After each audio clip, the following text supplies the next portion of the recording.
උදේ නැගිටිනකොට ඔළුව මහා බරයි. හරියට ඔළුව ඇතුලේ ගලක් තියෙනවා වගේ. ඊට පස්සේ බිම වැටුණු පෑනක් වගේ දෙයක් ගන්න ඔළුව පහත් කරනකොට අම්මෝ නලල මැදින් ඇස් වටෙන් එනවා විදුලියක් කොටනවා වගේ කැක්කුමක්. මං හිතන්නේ මේ අත්දැකීම නම් අපි බොහෝ දිනෙකට හුරු පුරුදු වෙති.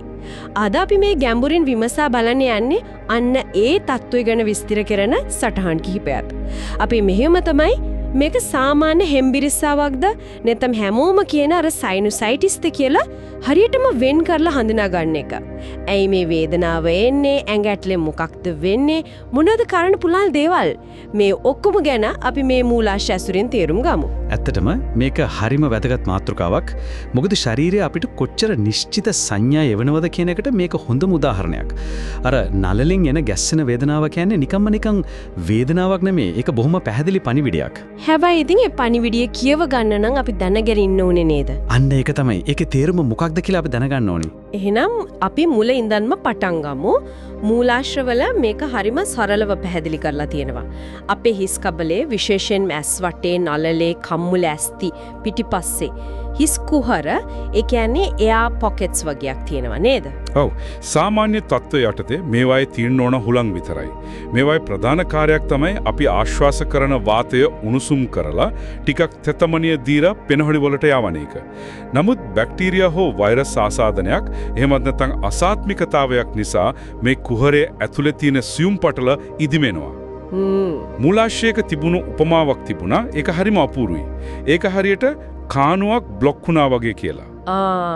ඒ කියන්නේ සාමාන්‍යයෙන් ශ්‍රාවය වෙලා නාසය හරහා එළියට යන්න ඕන දියල.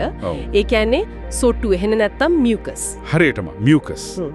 එළියට යන්න පාරක් නැතුවර කුහර ඇතුළෙම හිර වෙනවා. ඔව්. එතකොට අර මම මුලින්ම කිව්ව ඔළුව ඇතුලේ ගලක් වගේ දැනෙන හැඟීම, ඒ කියන්නේ මේ හිර වුණු දියරවල පීඩනයද අපිට ඔළුවට දැනෙන්නේ හරියටම. ඒක නිකම්ම පීඩනයකුත් නෙමෙයි. අර හිර වුණු එකතැන පල් වෙන දියර. ඒක බැක්ටීරියා වර්ධනය වෙන්න කියාපු තැනක්. හරි. අන්න ඒක තමයි සරල අවහිරතාවයක් සම්පූර්ණ ආසාදනයක් බවට පත් කරන්නේ. පීඩනය කියන්නේ ප්‍රශ්නය පටන් ගන්නම විතරයි. ආසාදනය තමයි තත්ත්වය දරුණු කරන්නේ. හරි. මෙතනදී තමයි වැදගත්ම ප්‍රශ්නේ එන්නේ. කෙනෙක් කොහොමද මේක නිකම්ම ඉඳ හිටේන උළුගේ කැක්කුමක්ද මයිග්‍රේන් එකක්ද එහෙම නැත්නම් සයිනසයිටිස්ද කියලා හරියටම වෙන් කරගන්නේ. මූලාශ්‍රවල මේකට බොහොම නිශ්චිත හෝඩුවාවන් ටිකක් දීලා තියෙනවා. හරියට රහස් පරීක්ෂකෙක් වගේ හොයලා බලන්න පුළුවන්. ඔව් අපි මේ හෝඩුවාවන් එකිනෙක බලමු. ප්‍රධානම සහ පැහැදිලිම හෝඩුවාව තමයි ඔළුව පහත් කරන විට දැනෙන වේදනාව. මූලාශ්‍රවල පැහැදිලි කරන විදියට බිම තියෙන දෙයක් ගන්න, සපත්තු ලේස් එකක් ගැට ගහන්න වගේ ඔළුව පහත් කරනකොට නලල ප්‍රදේශයෙන් දරා ගන්න බැරි විදිහේ පීඩනයක් එක්ක වේදනාවක් එනම නම් ඒක සයිනසයිටිස් වල ප්‍රධාන ලක්ෂණයක්. ඒකට විශේෂ හේතුවක් තියනවද? ඔව්. හේතුව තමයි ගුරුත්වාකර්ෂණය නිසා අර හිර වෙලා තියෙන දියර ඔක්කොම එකපාරටම ඉස්සරහට තෙරපෙන එක. අනේ පීඩනේ තමයි අපිට වේදනාව විදිහට දැනෙන්නේ. ඒක නම් හරිම තර්කානුකූල පැහැදිලි කිරීමක්. ඒක නිකම්ම වේදනාවක් නෙමේ භෞතික විද්‍යාත්මක දෙයක්. හරි. ඊළඟ හොඩුවාව. ඊළඟට මුහුණේ වේදනාව. විශේෂයෙන් ඇස් යට, කම්මුල්, අස්ති උඩ, එහෙම නැත්නම් නහය දෙපැත්තෙන් ඇඟිල්ලෙන් ටිකක් තද කරලා බලනකොට වේදනාවක් දැනෙනවා නම් ඒකත් ප්‍රබල ලක්ෂණයක්. මොකද ඒ ටැංවල තමයි මේ කියන කුහර පිහිටලා තියෙන්නේ. ඒ ඉදිමුම අපිට පිටතින් තද කරනකොට දැනෙනවා. තුන්වෙනි කාරණය තමයි සොටුවල පැහැය. සාමාන්‍ය හිම්බිරිස්සාවකදී වගේ වතුර පාටට නැතුව මේවා තද කහ, කොළ, සමහර වෙලාවට දුඹුරු පාටට හුරු ඝන ස්වභාවයක් ගන්නවා. එතකොට ඒ පාට වෙනසට විශේෂ හේතුවක් තියෙනවා. අනිවාර්යයෙන්ම ඒ පාට වෙනස කියන්නේ ඇත්තටම අපේ ශරීරය ආසාදනයට විරුද්ධව සටන් කරනවා කියන එකට සාක්ෂියක්. ඒ කොහොමද? මූලාශ්‍රවල විස්තර වේ විදිහට අර කහ හෝ කොළ පාට එන්නේ ආසාදනයත් එක්ක සටන් කරලා මැරිලා ගිය සුදු රුධිරාණු. විශේෂයෙන්ම නියුට්‍රිෆිල් කියන සෛල වලින්. ඒ කියන්නේ ඒ පාටින් අපිට කියන්නේ මෙතන යුද්ධයක් සිදවනවා කියලයි. ඒකනම් පුදුම සාගත කරුණක්. හරි මේ මූලාශ්‍රවල තිබුණු ඊළඟ ලක්ෂණය තමයි මාව ඇත්තටම පුදුම කෙරුවේ. දත් කැක්කුමක්. නහය ප්‍රශ්නයකට දත් රිදෙන්නේ කොහොමද? මොකක්ද ඒ සම්බන්ධය? ගොඩක් දෙනෙක් හිරවෙන තැන තමයි ඔතන. උඩැන්දේ දත් කිහිපයක හිරිවැටීමක් එක්ක එන අමුතුම කැක්කුමක් විදිහට තමයි මේක දැනෙන්නේ. හේතුව තමයි අපේ උඩදත් මූල් වලට හරියටම උඩින් තමයි මේ සයිනස් කුහර පිහිටලා තියෙන්නේ. ඉතින් කුහර ඇතුලේ පීඩනය වැඩි වෙනකොට ඒ පීඩනය කෙලින්ම දත් මූල් වල ස්නායු වලට බලපානවා. ගොඩක් අය මේක දන්ත ගැටලුවක් කියලා හිතාගෙන දන්ත වෛද්‍යවරයෙක් හමු වෙන්න යනවා. හැබැයි ප්‍රශ්නේ කියන්නේ දත්වල නෙමෙයි. හරියටම ප්‍රශ්න තියෙන්නේ ඊට උඩින් තියෙන සයිනස් කුහරවල. එහෙනම් මේ හෝඩුවා හතරම එකට ගත්තම Tamanට තියෙන්නේ මොන වගේ තත්වයක්ද කියලා පැහැදිලි චිත්‍රයක් මවා ගන්න පුරුවන්. හරි. එහෙම කෙනෙක්ට මේ රෝග ලක්ෂණ තියෙනවා කියලා හිතමු. පළවෙනි සිතුවිල්ල වෙන්නේ දැන් මේකට මොකද කරන්නේ කියන එකනේ. gederදීම මේක පාලනය කරගන්න පුරුවන් ක්‍රම ගැනත් මූලාශ්‍රවල තියෙනවා. මට හිතුනේ හොඳම ප්‍රතිකර්ම තියෙන්නේ ෆාමසි එකට නෙමෙයි කුස්සියේ කියලා. හරියටම මූලික අවස්ථාවේදී මේ தත්ත්වය පාලනය කරගන්න පුළුවන් බලවත්ම සහ සරලම ක්‍රමය තමයි හිමාලය ඇල්ලීම. ඒකෙදි වෙන්නේ මොකක්ද කියලා අපි තේරුම් ගමු. අර උණුසුම් තෙතමනේ සහිත වාෂ්පය ආශ්වාස කරනකොට ඒක කෙලින්ම ගිහින් අර හිරවෙලා තියෙන ඝන සොට්ටු දියාරු කරනවා. දිය කරනවා. ඔව්. ඒ වගේම ඉදිමිලා තියෙන පටල සංසුන් කරනවා. ඒ කියන්නේ එකම ක්‍රියාවෙන් ප්‍රශ්න දෙකටම විසඳුම්. අවහිරතාවය නැති කරනවා, ඉදිමුමත් අඩු කරනවා. මූලාශ්‍රවල එහි ක්‍රමයක් පැහැදිලිවම විස්තර කරනවා. ලොකු බේසමකට උණු වතුර දාලා රෙද්දකින් ඔළුව වහගෙන විනාඩි 10ක් විතර දවසට දෙපාරක්වත් හිමාලයේ අල්ලන්න කියලා. හැබැයි මෙතන බොහොම වැදගත් අනතුරු ඇඟවීමකුත් තේනවා. විශේෂයෙන්ම කුඩා දරුවන්ට මේක කරනකොට. ඔව්. ඒක අපි අනිවාර්යයෙන්ම අවධාරණය කළ යුතුයි. උණු වතුර වගේම උණුසුම් වාෂ්පයනොත් දරුණු පිලිසුම් මෙති වෙන්න පුළුවන්. ඒ නිසා දරුවන්ට හිමාලය අල්ලනවන වෙඩිහිටිය කුඩේ පූර්ණ අධීක්ෂණය යටතේ ඊටාම ආරක්ෂාකාරීව කරන්න ඕනි. දරුවට බේසම පෙරලා ගන්න බැරි විදියට තියන්න ඕනේ. ඒ වගකීම ඊටාම ඉහළයි. හිමාලයේ ඇල්ලීමට අමතරව තවත් සරල ඒ වගේම ඵලදායී ක්‍රම කීපයක් ගැනත් සඳහන් වෙනවා. එකක් තමයි උණුසුම් තුවායකින් තැවීම. පිරිසිදු තුවායක් උණු වතුරේ පොඟවලා හොඳට මිරිකලා වේදනාව තියෙන තැන්වල. ඒ කියන්නේ නාලල්ල, ඇස්සුඩ එහෙම තියාගෙන ඉන්න එක. ඔව්. ඒකෙන් පිටතින් උණුසුම දීලා ඉදිමුම සහ වේදනාව අඩු කරගන්න පුළුවන්. අනෙක් අත්‍යවශ්‍ය කාරණේ තමයි හොඳින් ජලය පානය කිරීම. හයිඩ්‍රේෂන්. ඔව්. ඇඟ විජලනය වුණොත් ශාරීරියේ තියෙන හැම ශ්‍රාවයක්ම උකු වෙනවා සොටු ඇතුළුව. ඉතින් වැඩිපුර වතුල විශේෂයෙන්ම මන්ද රසණයේ සහිත ජලය හෝ සුප් වැනි දියර වර්ග පානය කරනකොට සොටු දියාරු වෙලා පහසුවෙන් පිට වෙලා යන්න උදව් වෙනවා. අන්තිමට සේලයින් වතුරෙන් නාසයේ සේදීම ගැනත් තියෙනවා. සලයින් වොෂ්. ෆාමසියකින් ගන්න දියරයකින් හරි ගෙදරදීම හදාගන්න දියරයකින් හරි නාසයේ සේදීම. මේකෙන් වෙන්නේ මොකද්ද?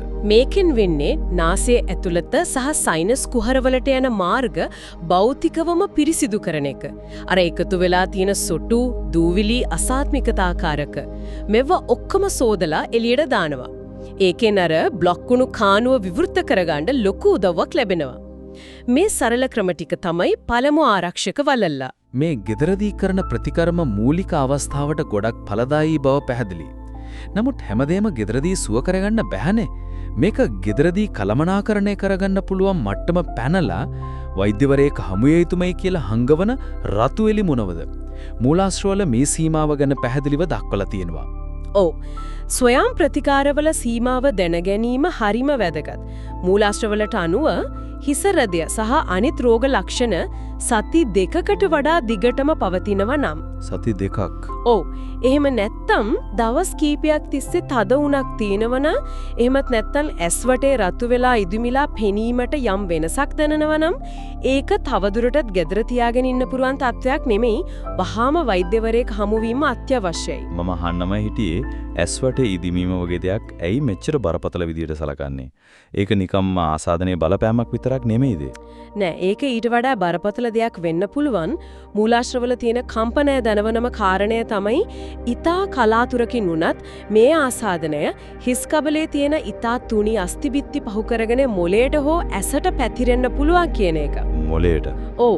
ඒක මෙනින්ජයිටිස් වැනි ජීවිතයට පවා හානි විය හැකි දරුණු තත්වයක් දක්වා යන්න පුළුවන්.